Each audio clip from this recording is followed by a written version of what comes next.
And do you know specifically what position Clay played in baseball? I wasn't able to find that information, but right now a big exchange almost turned into an MMA bout there. Big strikes landed there from CLAYDAY, though. I did not get that information, but with him telling me he needed shoulder surgery, I would imagine he played either pitcher or outfield. Well, if you're playing pitcher, you're used to throwing bombs, and so absolutely. he might have shoulders. Strong arm. Yeah, he might have a nice punch on him.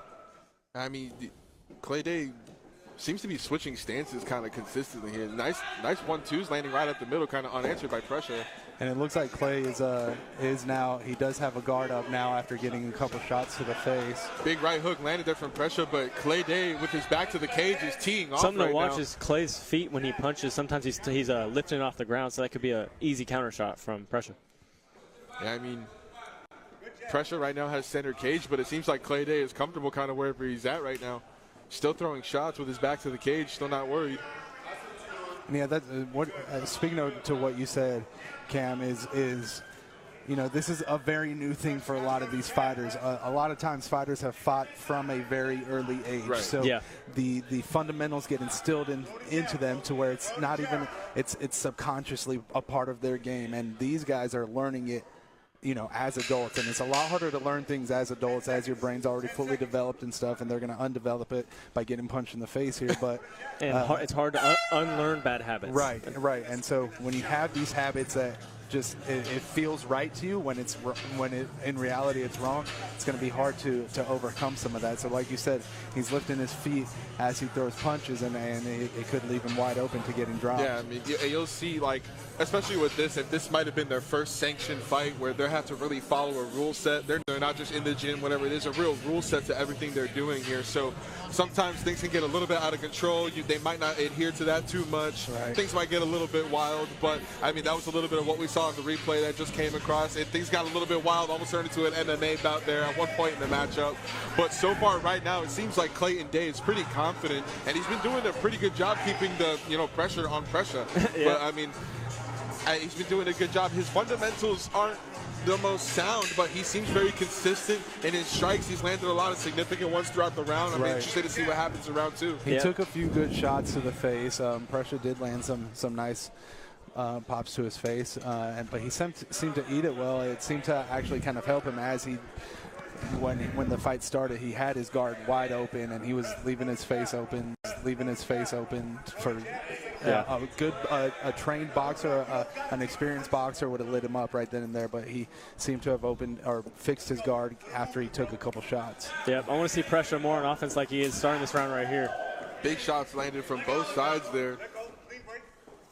Get a clean break out here from our official. Something that happens with these fights too when you're early in your career, especially influencers, is you go right back to your instincts. So whatever they trained, as much as you train, whatever that instinct is, we'll see that come out here. Yeah, the training goes out the window once you get hit in the face a couple times. Good body shot. I mean, CLAYDAY going for the clinch, but... And for the fans watching at home, I hope you do not expect technical boxing, technical nice fighting. uppercuts here out of the clinch. Pressure from Presha. Clayton could be in trouble. Pressure from Presha. Close to illegal blows there, but we're going to get a standing 8 count. He definitely opened up right there, though. Presha came out strong.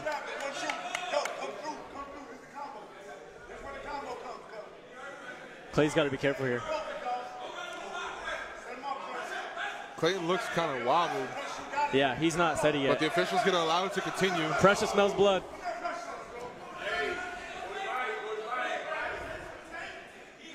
And it looks like Clay just wants to make it to the next round, maybe.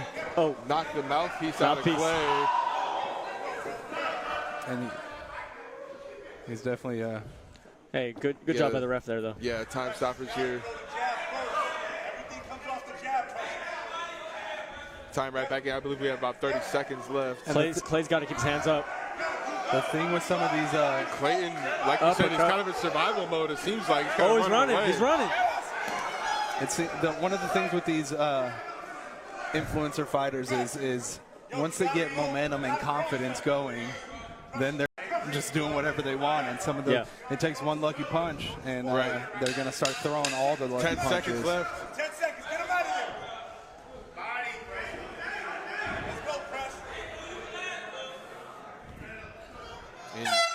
see what good round by Presha there. We'll That's see the what end of round 2. What the corners tell their fighters moving forward to incorporate in this last round. Yeah, I mean, Presha seemed like he started to get a little bit more confident there towards the mid of the round there, round 2. And he started to land some clean punches. He started to get a little bit more control, and you could tell he was more confident. But at the end of the round, he started to gas out a little bit, started to get tired, and you could tell CLAYDAY has been exhausted throughout round 2. So coming into round 3, if Presha keeps doing what he's doing, he could walk away with either a finish or a decision victory here. Yep, and Presha came out with a lot of punches there, so I'm excited to see how much energy he has left, because he did take a lot of energy out of there. So if he responds with more. As we head into round 3 here, ladies and gentlemen, remember this is the first ever Combat Quest influencer fights. I'm sure we have another one on the horizon in the future. Make sure you go to vigilantmma.co to find out, to see when the next event is going to be. We're getting the cage doors sealed, and we'll be ready to go here for the 3rd and final round. See if Clay can come back with a second win here in the 3rd round. Well, now Clay's been able to, catch his breath again, catch his bearing after taking, 116 shots in that 2nd round. So we'll see. Just took another big shot. Big shots landing from Presha. This is exactly what I was talking about. He turned his back again. Can't turn your back. That could be it. His vigilant debut. Give it up for Jaden Presha.